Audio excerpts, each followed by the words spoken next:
Yeah, I was stuck in it.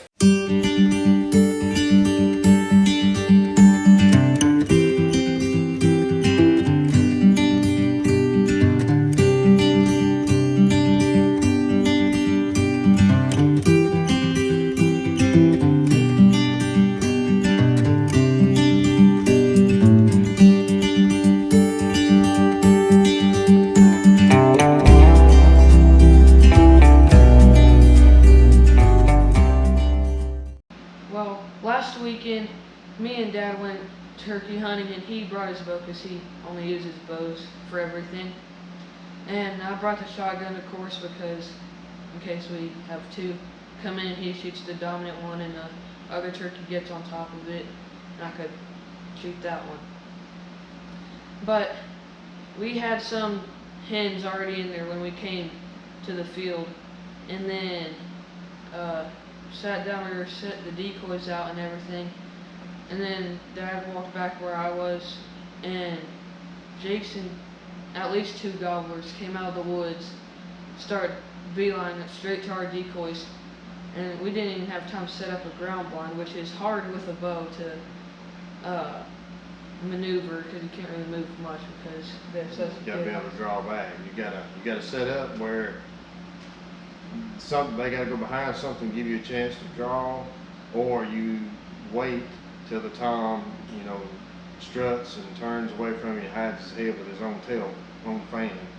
And if it's a lot of turkeys that come up, it is, you got several sets of eyes looking at you. It's very hard to get drawn back. So that's the part of the challenge of bow hunting turkeys.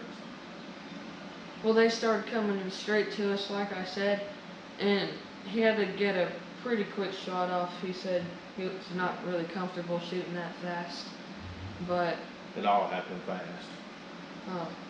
I thought he put a pretty good shot because we saw the arrow sticking out of him when he flew off. Yeah. Well, in there I got good penetration shooting that expandable broadhead, but yeah, I had to shoot pretty quick because they were about to walk out of the shooting lane that I had, and the shooting lane that I had was about that wide, and they were about to walk out of it. He was walking straight away from me, so I shot him right in the back.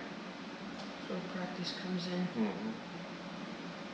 But here's the hunting clips, and it's pretty cool that we get it strutting on film, which I've always thought was cool. And they're pretty. And yeah, very pretty.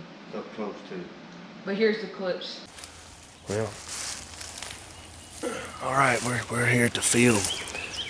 We got some hens out in the field right here, and this ridge in front of us, we're running a little late this morning. This ridge in front of us, we got some that gobbling. Sounds like jakes, and I have some toms with them. I crawled out here and got these decoys set up right here, and we're gonna get back right here. I'm gonna get right here, and Tyler's gonna get right here. We're gonna call just a little bit, and hopefully they catch these birds when they come off the ridge and come in this field right here. But the hens are just over the rise right there.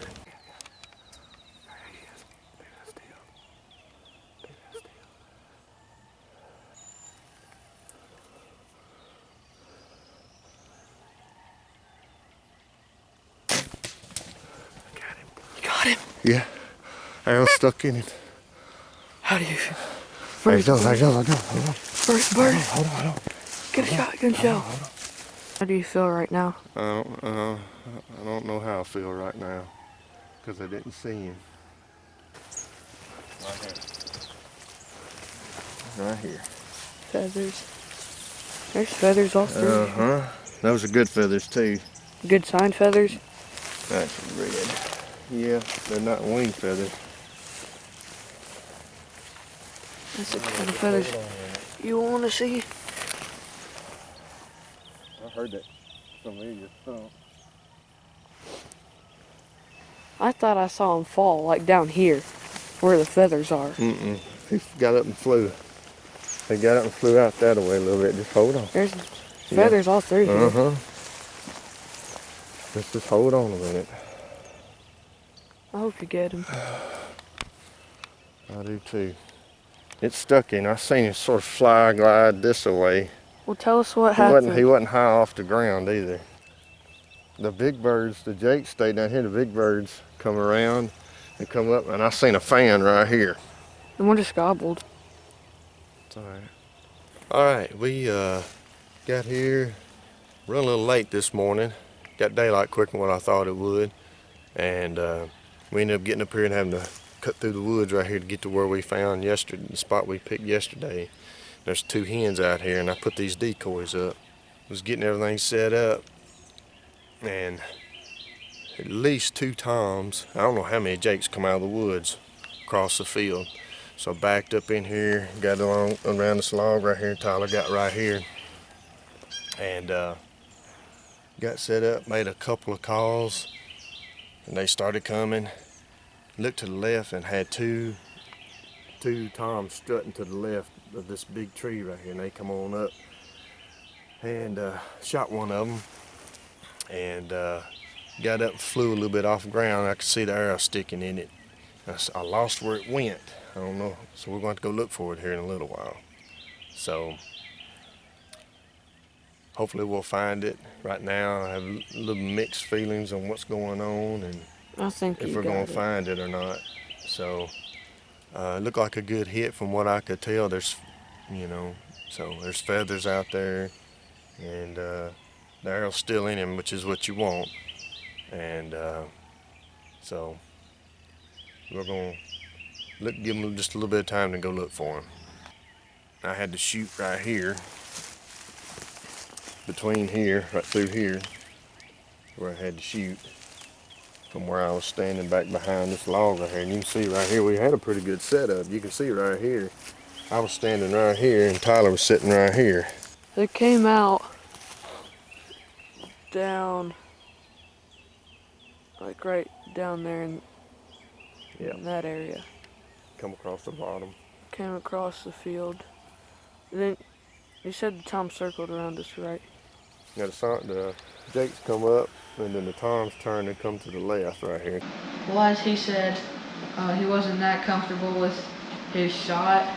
No, I wasn't. It was because it happened so quick. The thing that had me more frustrated, and you'll notice in the video that I'm frustrated, is the bird, when I shot him, he flew, still had the arrow in him, which is what you want, but I didn't see where he landed in the field and where he ran into the woods away from. So I had an idea based on the angle of how he was flying, but I couldn't get up there quick enough to see where he landed and ran into the field, where he landed at the edge of the field and ran into the woods. So we had to wait a little bit and give him plenty of time. And the way that we went into the woods looking for him, we sort of went up and worked our way back down the field. That way, if anything, if he was still alive, we'd run him back out in the field and maybe get another shot at him. Yeah, and at my angle where I was sitting, I could sort of see where he started to somewhat go down.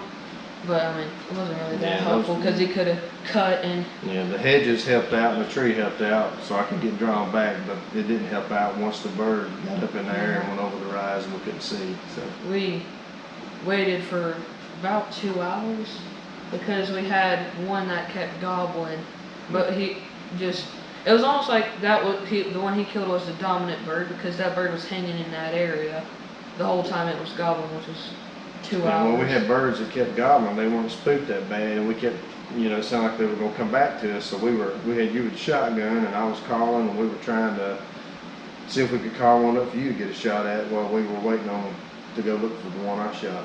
We called a Jake up, but it either saw us or saw the Jake decoy, which has a longer beard than you want. Jake decoy I have has a little bit of a bigger beard than what I want on it, and that may have been what spooked the 2 toms that came up. They weren't that spooked, really, but they were about to walk off. Yeah, it was quick. Enough time to get a shot. Yeah, but worked out. Here's where we give an outro in the woods. Well, here's the turkey that me and Tyler, one of the times me and Tyler had come in this morning. This is the one I shot, about 15-yard shot. It all happened really, really fast. We were a little late getting here this morning, had 2 hens already out in the field, so we made a big loop and come up through the woods here. Didn't set a blind up, we didn't have time to. I belly crawled out here and put some decoys out and did that without spooking the hens. and got set up just inside the woods here. Used this big oak tree right here to give me a chance to draw back on any bird that come in here, and it worked out really good. Had 3 hen decoys and a jake decoy out, and the birds come out over in the bottom, and I made just a couple of calls, and they came up, had some jakes with them. The tom circled up right here, come up to my left right here. They came right up to the decoys. This one right here, they got on up here, got a little bit nervous, and I had to get drawn back and make a pretty quick shot, but I hit him where I wanted to hit him. And he was walking away, I hit him and went right up through him and come out under his left wing right here, and he got up and flew, and actually flew up right here to our left right here. They're a beautiful bird. They're very, very fun to bow hunt. They're very fun to hunt, period, but they're a big challenge with a bow, especially not being in a blind. You gotta pick your time to draw back, and you got a spot about the size of a tennis ball you gotta hit with that broadhead. And this bird here's got probably a 10+ inch beard. It's pretty good beard on him right here. And spurs, I'm guessing his spurs are 1 inch, maybe a little over 1 inch. He's a pretty good bird. He's pretty good to me, and he'll eat good too. So Oh yeah. we've had a pretty good year. Tyler got his first tom, and this is my first hunt, and so we've had a lot of fun. Alright, thanks for watching, guys. Hope y'all enjoyed. Remember to like this video and subscribe if you want to see some more stuff. And I'll see y'all next time.